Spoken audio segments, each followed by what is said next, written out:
Selamat berjumpa kembali Bapak Ibu, Saudara-saudari umat beriman terkasih dalam Tuhan. Salam sehat berlimpah berkat. Pada hari Rabu tanggal 31 Juli 2024, gereja merayakan atau memperingati orang kudus Santo Ignatius Loyola. Sermagus CSSR mengajak saudara-saudari hari ini merenungkan kutipan Injil Matius bab 13 ayat 44 sampai 46. Terdengarkan sabda Tuhan.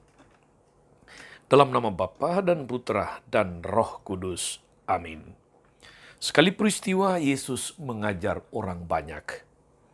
Hal kerajaan sorga itu seumpama harta yang terpendam di ladang yang ditemukan orang. Lalu dipendamnya lagi. Karena sukacitanya, pergilah ia menjual seluruh miliknya, lalu membeli ladang itu. Demikian pula hal kerajaan surga itu seumpama seorang pedagang yang mencari mutiara yang indah. Setelah ditemukannya mutiara yang sangat berharga, ia pun pergi menjual seluruh miliknya, lalu membeli mutiara itu. Demikianlah sabda Tuhan. Bapak, Ibu, Saudara-saudari, umat beriman terkasih dalam Tuhan. Kalau kita mempelajari atau menilik sejarah kemerdekaan bangsa kita, atau juga bahkan sejarah kemerdekaan bangsa-bangsa lain, kita temukan di sana kisah-kisah heroik tentang para pahlawan yang mengorbankan segala sesuatu, termasuk nyawanya sendiri, untuk menegakkan kemerdekaan bangsa dari penindasan kaum penjajah atau kolonial. Tokoh-tokoh besar bangsa, tokoh-tokoh besar dunia itu bermunculan di mana-mana memperjuangkan nilai-nilai demokrasi, persamaan hak, kebebasan mengurus diri sendiri, dan kedaulatan atas tanah air. Banyak dari antara para pejuang itu, para pahlawan itu, sama sekali tidak menikmati kemerdekaan yang mereka perjuangkan, kemerdekaan yang mereka pertaruhkan dengan bayaran darah dan nyawa. Namun semangat perjuangan hidup mereka tetap bergelora, nama mereka tetap abadi, dan terpatri dalam hati banyak orang, tercatat dalam hati nurani bangsa, dalam sejarah. Ketika perjuangan mencapai tahap puncak, tahap klimaks, pusat perhatian hanya ada pada ideologi perjuangan itu. Karena itulah nilai utama yang menggelorakan segala sesuatu. Saudari-saudara umat beriman terkasih dalam Tuhan, Yesus menyampaikan kepada kita hari ini dua perumpamaan tentang perjalanan manusia menuju kerajaan Allah. Yang pertama, kerajaan Allah itu sebagai karunia yang tidak terduga, seperti seorang yang tiba-tiba menemukan harta karun terpendam di ladang. Yang kedua, kerajaan Allah datang sebagai buah dari suatu usaha pencaharian yang tidak kenal lelah, laksana mutiara berharga yang ditemukan orang.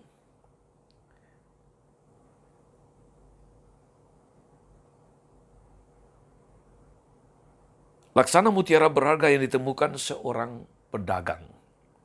Bagaimana karunia kerajaan Allah itu datang dalam hidup manusia, itu bukanlah faktor yang terpenting. Yang terpenting adalah tanggapan manusia, respon manusia. Kristus berharap agar manusia segera mengerahkan segala daya jasmani dan rohani untuk menjaga agar karunia rahmat itu tetap melekat pada dirinya sendiri. Sebab jika kerajaan Allah menjadi ideologi umum bangsa manusia, maka semua orang akan berusaha untuk mewujudkan keselamatan kekal yang mulai diwujudkan dalam bentuk keadilan, perdamaian, pengharapan, penghargaan terhadap martabat manusia serta semua ciptaan dan sebagainya. Saudari dan saudara terkasih, kalau dipikirkan secara mendalam, justru disinilah letak tanggung jawab kita sebagai orang-orang Kristiani, para pengikut Kristus, yaitu menjadi indikator adanya kerajaan Allah yang terbuka bagi semua bangsa manusia. Kita perlu menumbuhkan dalam diri kita, saudara-saudari, dua semangat. Yang pertama, pencarian yang tidak mengenal lelah.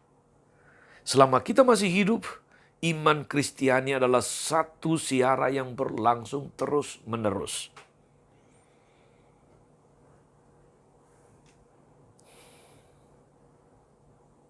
Kita tetap dalam proses pencarian, maka jangan pernah menyerah, jangan pernah berputus asa.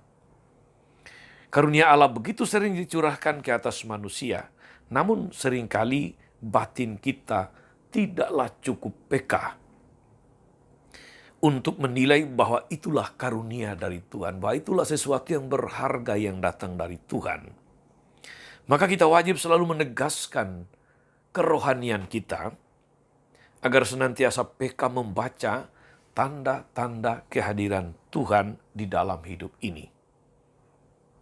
Saudari-saudara, sekali Anda menggapai pemahaman yang benar tentang kerajaan Allah, jagalah agar jangan sampai lenyap dari haribaanmu.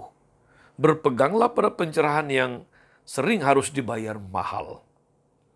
Kiranya Tuhan senantiasa memberi kita kekuatan untuk terus berjalan, karena kita sudah menemukan apa yang paling berharga dalam hidup ini, yaitu Tuhan dan segala kehendaknya, yaitu iman dan seluruh konsekuensi yang datang daripadanya. Tuhan Yesus memberkati kita semua.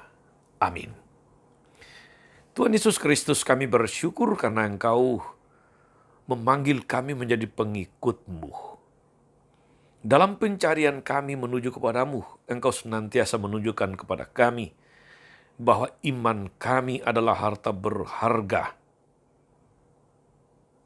Bahwa segala usaha kami mesti kami tujukan untuk membuat iman kami itu hidup dan menjadi nyata dan menjadi berkat bagi dunia.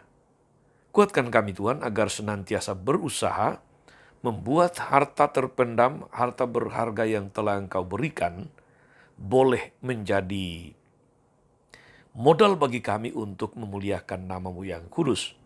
Sebab Engkaulah Tuhan dan pengantara kami. Amin. Saudari-saudara sekalian, berkat Allah turun atas saudari-saudara, atas mereka yang kita doakan atau kita janjikan doa. Mereka yang sakit dan menderita, segala rencana, karya dan pelayanan hari ini, Bapa dan Putra dan Roh Kudus. Amin. Tetap sehat. Teruslah menjadi berkat. Jangan lupa like, subscribe, nyalakan lonceng notifikasinya. Salam 52. Tuhan memberkati.